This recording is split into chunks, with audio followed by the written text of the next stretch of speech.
యాసంగి సీజన్లో తెలంగాణ రైతుల్ని యూరియా సమస్య వెంటాడుతోంది. ఖరీఫ్లో మొదలైన కష్టాలు ఇప్పుడు కూడా కొనసాగుతున్నాయి. ఈసారి ఒక్కో జిల్లాలో ఒక్కో రకంగా యూరియా కష్టాలు రైతుల్ని కుంగదీస్తున్నాయి. క్యూలో నిలబడే అవసరం లేకుండా ఆన్లైన్లో బుక్ చేసుకునేందుకు యాప్ తీసుకొచ్చారు. అయితే ఖమ్మం జిల్లా వైరా నియోజకవర్గంలో ఆన్లైన్ బుకింగ్ విధానం లేకపోవడంతో రైతులు అష్టకష్టాలు పడుతున్నారు. తెలంగాణ రాష్ట్రంలో అన్ని జిల్లాల్లో యూరియా కోసం ఆన్లైన్లో బుకింగ్ చేసుకునే అవకాశం ఉన్నా ఖమ్మం జిల్లాలో అలాంటి అవకాశం లేకుండా పోవడంతో రైతులు అనేక అవస్థలు పడుతున్నారు. 3 మంత్రులు ఉన్న ఖమ్మం జిల్లాలో ఆన్లైన్ విధానం లేకపోవడంపై తీవ్ర ఆగ్రహం వ్యక్తం చేస్తున్నారు.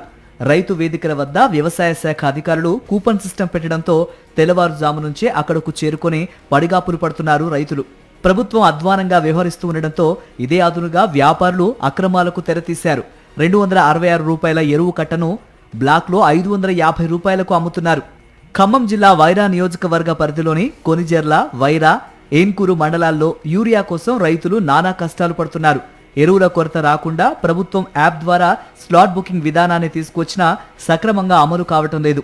రైతులు, సొసైటీలు, ఎరువుల దుకాణాల వద్ద కట్ట యూరియా కోసం తిండి తిప్పలు మాని ఎదురు చూస్తున్నారు.